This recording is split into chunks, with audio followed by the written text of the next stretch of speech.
శివుడు 5 భాగాలుగా మారిన రహస్యం తెలుసా? పంచ ఆరామాల అసలు కథ ఏంటో తెలుసుకుందాం. ఒకప్పుడు తారకాసురుడు అనే రాక్షసుడు దేవతలందరూ కలిసి కూడా చంపలేని శక్తిని సంపాదించాడు. ఎందుకంటే అతని ప్రాణం ఒకే ఒక శివలింగంలో దాగి ఉంది. దేవతలు ఆ శివలింగాన్ని ధ్వంసం చేయగా అది 5 భాగాలుగా పేలిపోయి భూమిపై 5 ప్రదేశాల్లో పడిపోయాయి. అవి దేవతల ఆజ్ఞ ప్రకారం అక్కడే స్వయంగా ఆరామాలుగా స్థిరపడి పంచ ఆరామాలు అయ్యాయి. ఈ 5 క్షేత్రాలలో ఒకటి అమరారామం, అమరావతి, శివుడు అమరేశ్వర రూపంలో వెలిసిన స్థలం.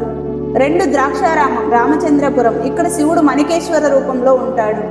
3 సోమారామం, భీమవరం, శివుడు సోమేశ్వర రూపంతో పూజించబడతాడు.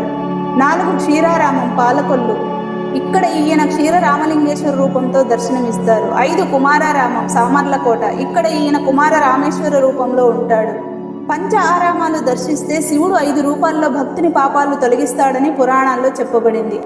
అందుకే భక్తులు జీవితంలో ఒక్కసారి అయినా ఈ 5 క్షేత్రాలను తప్పకుండా దర్శిస్తారు. ఓం నమః శివాయ.